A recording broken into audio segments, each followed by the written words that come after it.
8వ పద్యంలో 3వ భాగం. ఒక సమాసం మిగిలింది.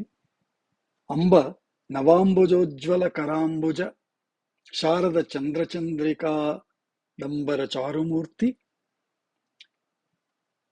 ప్రకట స్ఫుట భూషణ రత్న దీపికా చుంబిత దిగ్విభాగ శృతి సూక్త వివిక్త నిజ ప్రభావ అని తర్వాత సమాసం. భావాంబర వీధి విస్తృత విహారిణి నన్ కృప చూడు భారతి అని అన్నారు. భావాంబర వీధి విస్తృత విహారిణి. భావములు అంటే ఆలోచనలు, ఒక మామూలు ఉన్నది ఉన్నట్టుగా చెప్పడం కాకుండా దాన్ని ఇంకా అందంగా చెప్పగలిగే భావుకతని, తెలుగులో భావుకత అని వాడతాం. ఆ భావుకతతో కూడినట్టులో వచ్చే భావాలు, ఈ భావాలే అంబరముగా, ఆకాశమంత భావాలు, ఆకాశంత ఆకాశ పందిరిలో అన్నట్టుగా భావాంబర, భావాంబరములో ఉన్న వీధులు. మళ్ళీ అందులో కొన్ని వీధులు ఉన్నాయి. కొన్ని ఏదో రౌద్ర భావాలు, కొన్ని కరుణ రసభావాలు, కొన్ని భక్తి రసభావాలు, ఇలాగ. సో భావాంబర వీథిలో విస్తృత విహారిణి, విశ్రుత విహారిణి అని కూడా వేరే ఒక పాఠాంతరం ఉంది. నేను విస్తృత విహారిణి అని, విస్తృతంగా విహారిస్తుంది అని.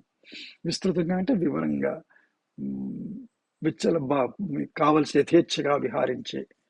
అంటే సరస్వతీదేవిని తలుచుకుంటే మనకి భావుకత పెరుగుతుంది అని. మనలో ఉన్న భావుకతకి దైవతా స్వరూపము భారతీదేవి, సరస్వతీదేవి అని. ఆ భావములు ఆకాశవంత భావాలు, అందులో ఎన్నో వీధులు అంటే ఎన్నో విభాగాలుగా విభజించబడినటువంటి భావాలు. ఆ భావాల్లో విస్తృతంగా పదాలతో వాడుకోగలిగి, ఆటలాడగలిగి, అటు ఛందస్సులో ప్రాసలు, యతులు, అలంకారాలు వేస్తూ రాయగలిగే శక్తిని ఇచ్చేటటువంటి దేవత భారతీదేవి అని.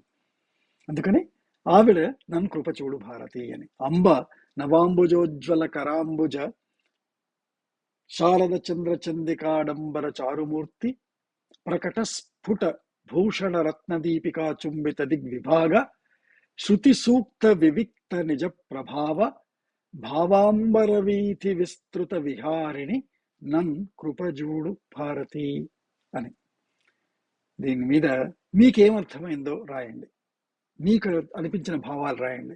నేనేమైనా మిస్ అయితే ప్రకటించలేకపోయినటువంటివి ఏమైనా మీకు తెలిస్తే, మీరు వేరే చోట విన్నవి ఉంటే అవి కూడా రాయండి. ఇక్కడ అందరికీ తెలుస్తాయి, అందరూ ఆనందిస్తారు. షేర్ చేయండి, లైక్ చేయండి, సబ్స్క్రైబ్ చేయండి, బెల్ ఐకాన్ నొక్కండి.